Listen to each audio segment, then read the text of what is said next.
Thanks for tuning in to another episode of Obsessive Cycle Disorder. Today we tackle the paint.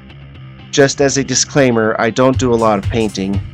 I have had some good results with rattle cans, but this is my first time using the pneumatic gun, so this video might be a good place to start, but you should probably research more if you want to do this yourself.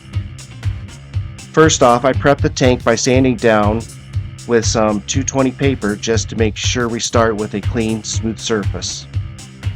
The primer I'm using is just a rattle can, and it doesn't need to be perfect.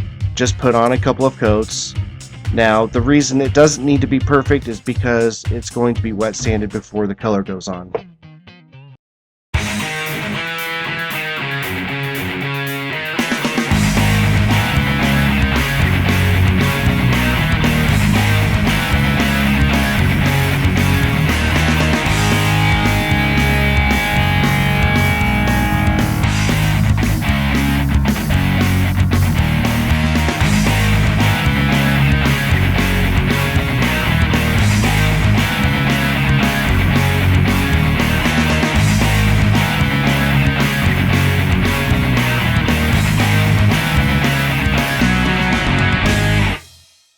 I'm using 800 grit paper, and it's important to use a lot of water. The water helps the paper from getting clogged, and it makes it so you can feel how the paper is dragging on the surface. Just make sure you get any paint runs or specks of dust sanded out, and you're good to go. Also, make sure you wipe off all the water and paint when you're done.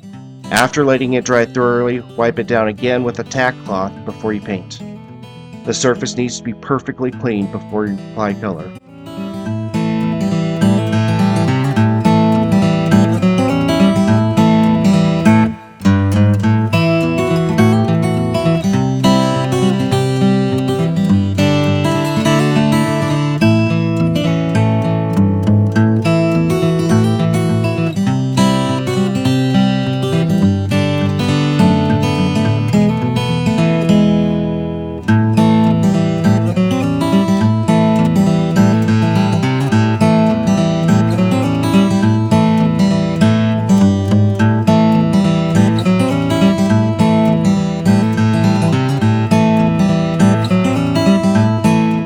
Before we get started, please notice my lack of respirator. Don't do this. This is some nasty stuff, and my lungs felt funny for a couple of days after I was done. Make sure you get one that's rated for paints. A dust mask is not good enough. Like I said, this is my first time using the pneumatic gun, so I did my research. The first coat goes on very lightly, almost a dusting, being careful to keep the gun a consistent distance from the part. The second coat goes on with almost complete coverage, and the third goes on a bit heavier still. Then you just continue applying coats until you like the way it looks, leaving 20 minutes or so between coats for the paint to set up. Painting is a good exercise of prep and patience. Don't rush. When you do, your paint will run. Walk away and watch a couple of my videos, and then get back to work.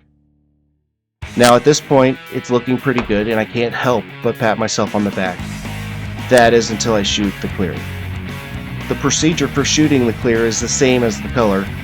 A light coat, a little heavier coat, and then a heavier coat with 20 minutes between. But my results were terrible.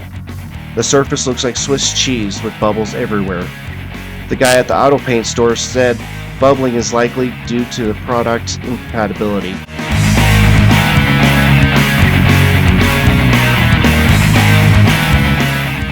For warranty purposes, the manufacturers don't want us using different brands on a single project, so additives are put in to make it react.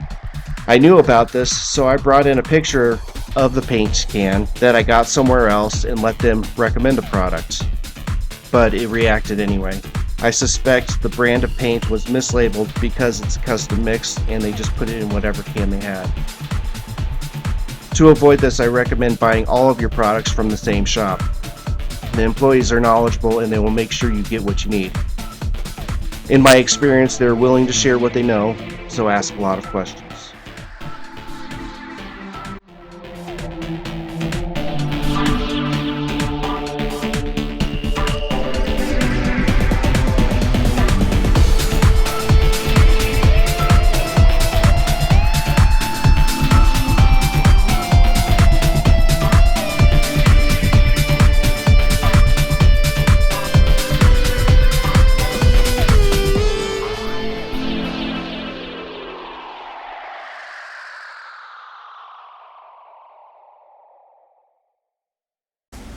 So here it is, all painted up. I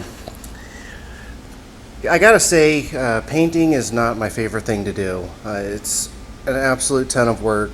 I got a good primer coat on there, had it all sanded down nicely. It was perfectly flat. Went ahead and used color coat. It was on there perfectly and not a run in it. It was flawless. Then I had some drama with the clear. About halfway through spraying the clear on, it started developing all of these bubbles in it. It's absolutely crazy. I think I'm just going to go ahead and run with it for now. If I had it to do over again, I think I probably would have just paid somebody else to do it. It was just an unnecessary mess in my garage, and I did not get the results I was hoping for. It looks pretty good from a distance. I'm actually really happy with the color, and I'm disappointed that it didn't turn out. The reason I decided to go ahead and paint it myself is my wife had a Mustang, this color actually, and I got an extra pint of that color to do touch-ups on the car. The car is not with us anymore, and I really liked the color, so I decided to go ahead and paint this bike that color. And that's why I ended up using it instead of just paying somebody else. Yeah, I kind of regret it. I went ahead and just put the bodywork there up on the frame so we could get an idea of what the finished product is going to look like. It's all, still loose, and I still have to reinstall everything back on it.